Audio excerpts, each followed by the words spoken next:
Okay, we're going to continue looking at the recurrence relationships between consecutive terms within a sequence.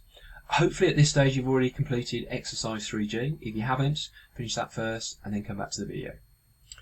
What we're going to do is we're going to look at what that recurrence relationship tells us about whether a sequence is increasing, decreasing, or periodic. So we've seen all three of those terms previously, but now we can get a formal definition using our recurrence relationship. We've got a bit of terminology that we're going to need to know. So I've got n in this capital N. What I mean by that is all values of n within my set of natural numbers. So natural numbers are the integers that start from 1. So 1, 2, 3, 4, 5, 6. I don't want the negative values. So there are a few of these that we should know. We've got R with that double vertical line. That's my reals. We use Z for integers. So that's going to include the positive and the negative values. And we've got N, which is my natural numbers. So we're just interested in the positive integers. So we're going to define a sequence as increasing if the term is always bigger than the term before it. Sort of makes sense. So it's always getting bigger. Un plus 1 always has to be bigger than un for all values of n within my set of natural numbers. So all terms within my sequence, n plus 1th term bigger than the term before. Makes sense. And in that case, I can describe it as mathematically increasing. If I get the opposite way round, so un plus 1 is always smaller than un for all values of n in my natural numbers, then I can describe that sequence as mathematically decreasing. So each of the terms must be smaller than the term before, and in which case it's mathematically decreasing. Alternatively, my sequence might be periodic, in which case I'm getting the terms repeating within the sequence. So if I had a sequence like 2, 4, 2, 4, 2, 4, I'm seeing that pattern of 2, 4 repeating itself throughout the sequence. So the first and the third and the fifth terms are all the same, and I describe that as having order 2. So every second term is going to have the same value. So from my second to my fourth to my sixth term has the same value. It's got an order of 2. And I can write that by saying un plus k, so u6 was equal to u4, which was equal to u2. And it was just equal to u, or the one before, so n plus, in my case, 2. My k value is equal to 2. So I can go from u2 to u4 to u6 and still get the same value. It means my order has a value of 2. If I've got a sequence that goes 0, 1, 2, 0, 1, 2, fairly dull. This time I've got a order of 3, so every third term it's repeating itself. 1, 2, 3, and the sequence, the pattern starts again. So 0, 1, 2, I'll have another 0, 1, 2, and this time I've got a k value of 3. It's repeating itself every third term. Okay, so the formal definition, un plus k is equal to un for all values of n in the set of natural numbers. We can then describe it as periodic with order k. Let's have a look at some examples.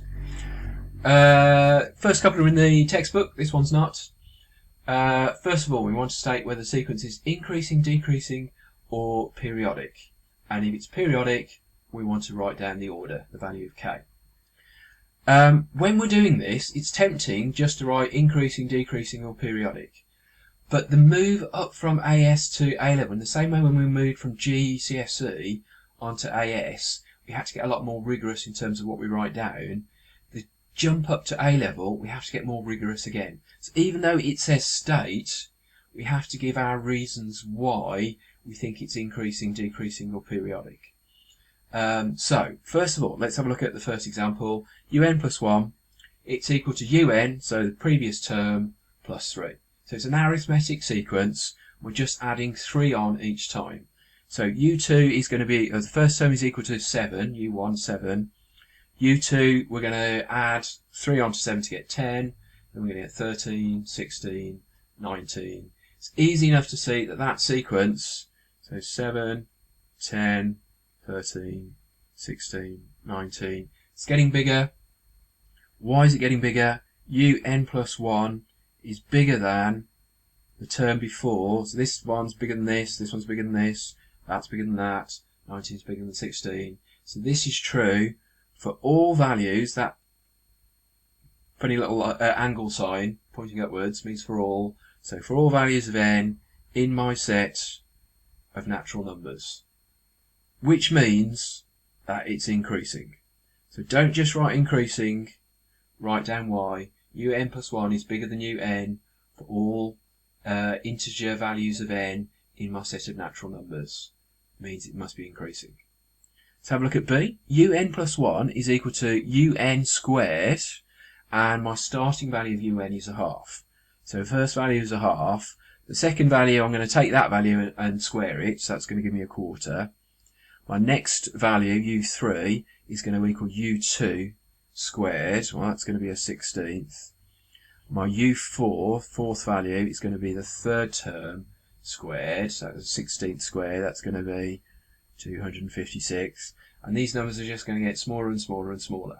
So it's a decreasing sequence. But I'm going to state that. I'm going to state that un plus 1 is less than un for all n in my set of natural numbers, which means that it's a decreasing sequence.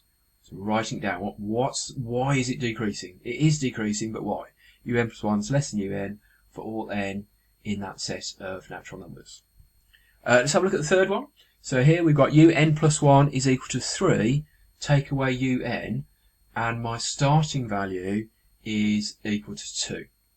So let's write it down. So u1 is equal to 2. Let's work out what u2 is equal to. Well, u2 is equal to 3, take away u1, which was 2. So 3 take away 2, which is equal to what? u3 is equal to 3 take away u2. Well, u2 is just 1, so 3 take away 1 is equal to 2. u4 is going to be equal to 3 take away 2, which is going to be 1.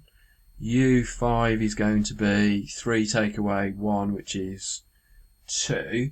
And we can see what's going on. We're getting a sequence that is periodic. The terms within the sequence are repeating themselves every second term. So it's periodic, but let's write down why it's periodic. So we've got that un is equal to un plus 2. So if n was 1, it's equal to u3. N was 2, it's equal to u4. So 2 plus 2 is 4. For all n in my set of natural numbers. Oh, that wasn't very good, was it? There we go, it's a bit better. So that's true. So this relationship un is equal to un plus 2 for all n in the set of natural numbers. My k in this case is this value 2. So k is equal to 2. My order equals 2. So it's periodic. I haven't actually written that down, so let's write that down. Shifted it up a little bit so we can see. It is periodic. Why is it periodic? un is equal to un plus 2 for all values of n in my set of natural numbers. This implies I've got an order of 2. It's this number here. un is equal to un plus 2, repeating itself every second term. It's periodic, and this is the reason why. I need to write this down and the order to pick up the marks in this question. Okay, your turn to get some practice. You are going to have a go at exercise 3H on page 82. Again, have a go at all the questions. It's a relatively short exercise. You should be able to wrap through the questions pretty quickly. Excellent.